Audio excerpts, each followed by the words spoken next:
Hey everyone, it's Alan over at Cobblers Plus, and we're back again with a update on the Dainite versus Vibram Eton. So come join us, check it out, and as you can tell, I got a second pair up here, so check it out.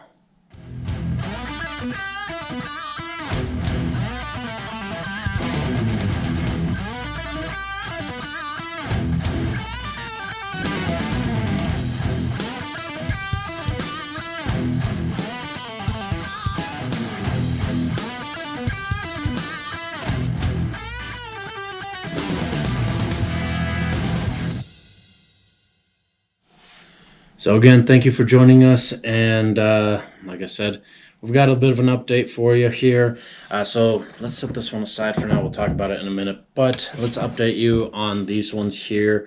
The ones that I've been wearing, the Red Wings, with the left foot being the Dainite sole and the right foot being the Vibram Eton sole. So there isn't too much update as far as where it's like, you know, one of those things where it's like maybe a change, at least on the heel area, has changed about 0.0, maybe 3, I believe. Yeah, it was like 0.03 roughly from what it was before.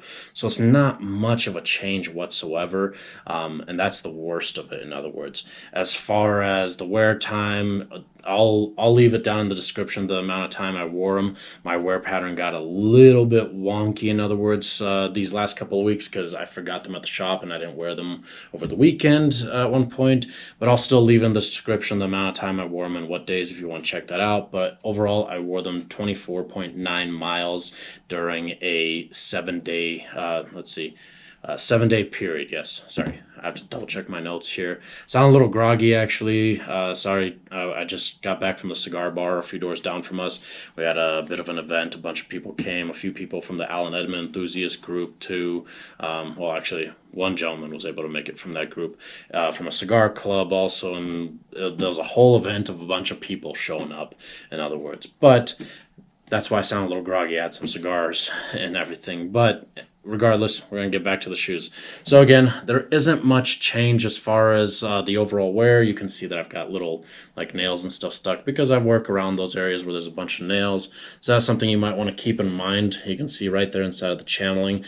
I guess you can call that one of the downsides of channel stitch soles is that you might get stuff stuck in there. And as you know, I'm not shining or treating these. Before the updates. Obviously, they look horrible. They're not presentable, but I'm going to take care of them this weekend at the house and make them look a little bit nicer so that I can continue wearing them the next 2 weeks a little more presentably as well. But that's the look of them. Nothing major, no changes. The one thing I'll show you, I'll actually break away from this video to show you a quick clip of me when we had a little bit of ice on our driveway. Our driveway's at a slight angle and everything, and I was able to test out a thin layer of ice on the driveway. There was no snow present here in Colorado at the time. I mean, there were a few patches here and there, but as far as like on the driveway itself, there was a thin layer of ice, and it was just enough to be able to slide around and everything and test it out. So definitely check that out. Alright everyone, sorry about the noise, but we got some ice here, testing it out. Well, when it comes to ice, both of these soles are slippery.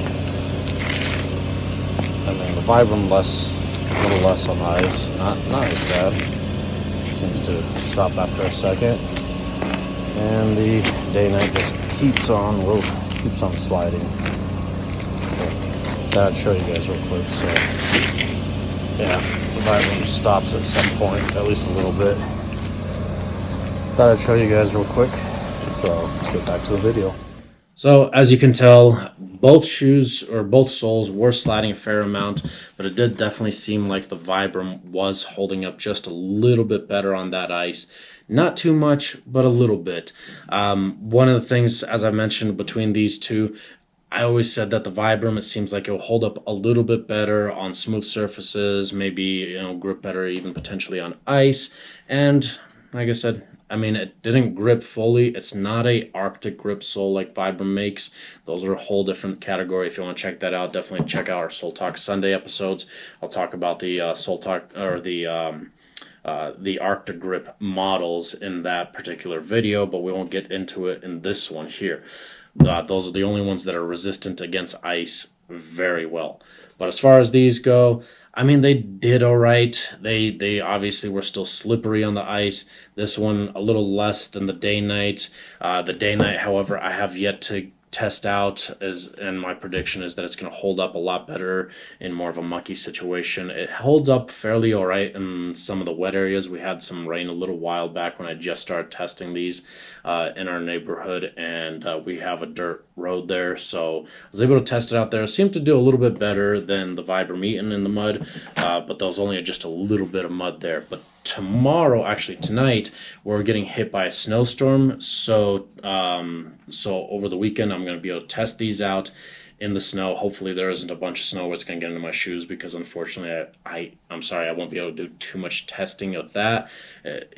One, these aren't a boot, so I'll get a bunch of snow in there, and two, there's no easy way of testing it, because after all, there's multiple inches of snow. Now if there's a little bit of snow, like say that much roughly, I should be fine because the snow compact, and I'll be able to actually test it out and see how it works with compacted snow and all that kind of stuff. But I'll be sure to record that for the next video update 2 weeks from this one here. That is something I'm trying to work on right now. My computer's very slow, so I do apologize. This is supposed to be posted on Sundays for, kind of like a substitution for Soul Talk Sunday. But my computer's very slow, and so is my internet. And with the snowstorm coming, where we live out almost in the middle of nowhere, in other words, and hopefully our internet doesn't crash there. But I'll do the best I can. So hopefully at the time of you watching this, it's Sunday. If not, it'll probably end up being Monday, or at the absolute latest, sometime Tuesday, that you'll be able to finally see this video. And I do apologize, it's technical difficulties, and with that snowstorm coming, our internet can go out because we're kind of in the middle of nowhere with already slow enough internet. But anyways, we're going to move on to these shoes here. Like I said, I was going to do a test. So we got the opposite soles on this pair of Allen Edmonds that were gifted to me by a gentleman here that comes in. These guys, I finally got around to it. I didn't finish out the edges on these yet. I'm going to finish those out over the weekend at the house. So I'll be able to kind of mess around with them. I'm going to kind of give them a little bit of a dark brown neutrally finish. This sole, however, I did a little bit different. So it's still the same types of soles, but because we're not testing out the features of, the channel stitching, because obviously we know the channel stitching is going to hold up well, and there's no way of testing exactly for how long until the sole wears down to that point. In other words, the only other thing that we can keep an eye out for is if I catch that toe anywhere, is that rubber going to rip? And so far it's been holding up phenomenally. It's not ripping at all. But on this one I decided to do a little bit of a different approach to it. I did the top rubber sole stitch, which you see on all shoes brand new from the factory, whether it's Allen Edmonds, whether it's Edward Green's or any other company. If they're using a Dainite sole, or if they're using a Vibram sole, any form of rubber sole brand new from the factory, or in their recraft program, if they offer that, they will exclusively do a top row stitch. Sorry, I got interrupted with a phone call there. But yeah, so these soles, I'm taking a little bit of a different approach with the top row or the top stitch without channeling it or anything. So the stitches literally just sit on the top of the sole like they do from a factory recraft or a brand new pair that has a rubber sole on it. Because factories don't do channel stitching. Channel stitching isn't even done by a lot of cobblers either. There's only a small handful of them out there that do that. So, it's kind of a additional option that can be offered, and I'm going to be testing that out to kind of show you side by side with these ones. Now obviously we're a few weeks behind on the wear of these from these ones, but still it gives a good kind of like balance. So say a few months from now, if I decide that I want to get these soles caught up to these ones, I can just stop wearing these for a total of 4 weeks, in other words. But I'm going to for now continue to wear these, especially through winter time. I definitely want to be able to test them thoroughly through winter as much as I can and really hammer away at these soles and just destroy destroy them. The other thing that I did that's different on this one is, and it won't make much difference for the wear pattern and how things are going to be. It's, well, the wear pattern as far as how it's going to hold up, you know, if it's going to grip well, how it's going to get worn out, but it is going to change the feel significantly for me. And this is a few things that I'm going to really hate these features that I'm putting myself through, and I'm doing this for you guys, so definitely make sure you give me that thumbs up button, because I'm doing this for all of you who are watching this. But what's going to happen is that this one doesn't have a midsole. This pair doesn't have a midsole like this pair does, so that reduces the support that I'm going to have for the toe area. The midsole helps reduce strain on the toes significantly, helps a lot more with, you know, all the support features, and absorb shock better as well. I had taken this out because there's a number of cobblers out there, recraft service options, and a number of people who have soles or shoes without a midsole that's a Dainite. The only time, and I've mentioned this before, the only time I recommend no midsole is if the shoe is a slip-on, and that's just because that would end up being too much tension at the toe area, and it would just force the shoe off of your heel. But these are a lace up, and I've seen that number of times where the shoe has no midsole and it's a lace up. I mean, if it's a shoe that's supposed to be a low profile, I guess fine, you know, that's all right. But otherwise, if it's supposed to be a low profile, stick to a leather sole. It's a lot more better when it comes to that kind of scenario. But a rubber sole, however, is a lot more flexible, and typically you want a midsole on there. So I'm gonna definitely be testing out the feel of these nubs here, especially on the Dainite ones that protrude. Am I going to feel them at the ball of my foot? And that's something that I'm going to be able to let you know after wearing them for a couple of weeks. The other thing is, I left the original heel base. This one I had replaced it to a JR leather heel base, but this one I left the original Allen Edmond, which is a fiberboard material, which is much denser than leather. And again, I'm not a big fan of that, but I'm doing this for you guys to be able to see what happens. So it gives you an opportunity if you want to decide down the road to keep it, keep the original heel base or replace it, but it'll also give you a better insight, and I'll be able to let you know and say, hey, you don't need your heel base replaced, which usually, you know, you really don't. And that's what I can tell you from that. Now, one thing that you can't tell or see without much else other than me showing you is these don't have a shank in them. Yeah, they don't have a shank, and that's not good. A shank is a steel piece of material, or wood, or fiberglass, fiberboard, or something that goes on the inside of the shoe underneath the sole. Goes from about here at the heel to right about here roughly, and it helps support the shoe overall as well as your foot and absorb shock, because your foot naturally does not bend in this area. So as you can tell, I can bend it there because there is no shank in these things. Originally these had a leather sole on them, and because of the you know, the shoe changing from a leather sole, which some companies don't put a shank in there if it had a leather sole on it originally, but if it has a rubber sole, because rubber is more flexible, you must have a shank. And the only reason why I'm doing this to test it out, obviously if we get a pair in and we're converting it from a leather to a rubber sole, we'll put a shank in there because it's a must. But I'm doing this for the video to show you, because there's a number of times that recraft services provided by the brand and as well as by cobbler shops, they don't put a new shank in there. So I'll be able to test it out and let you know what that feel is supposed to end up being like without a shank as well.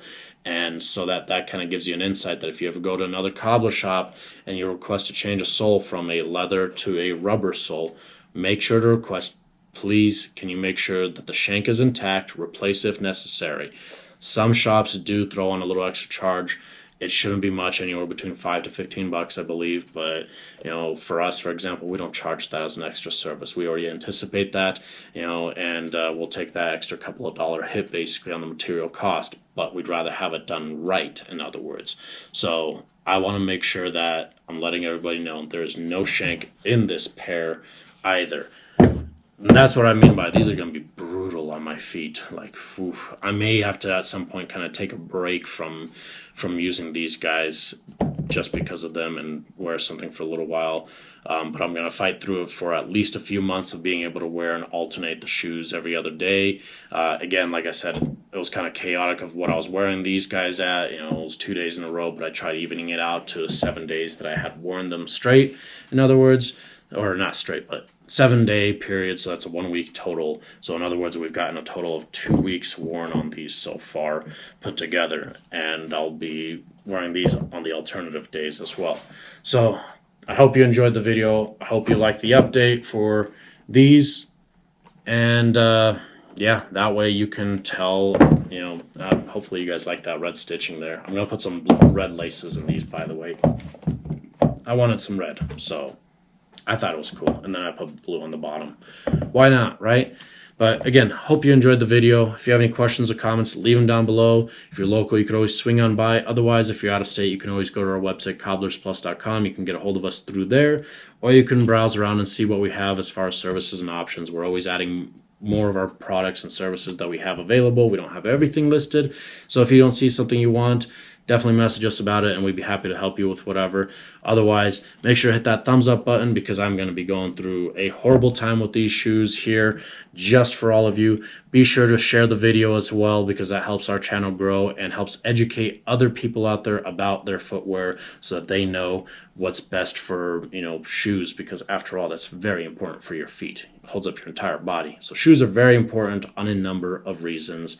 I'm not going to get into that, but definitely share the videos, so that people can watch our channel, because it's all about education that we try to keep it. So it's shoe education, footwear education, and all that kind of stuff. Otherwise, be sure to subscribe if you haven't already. Hit that notification bell icon. I think it's down here somewhere. It's a little bell icon, basically. If you hit that, it'll notify you when we have our new video out. So if you're watching off of a smartphone, you'll get a little ding and say, hey, Cobblers Plus has a new video. Would you like to check it out? And hopefully eventually we'll start doing more live stream type stuff, and maybe you'll be able to get in on some of that live stream questioning and answering scenarios. I haven't scheduled that out yet, but hopefully I will soon. Again, thank you for watching, and we'll see you next time.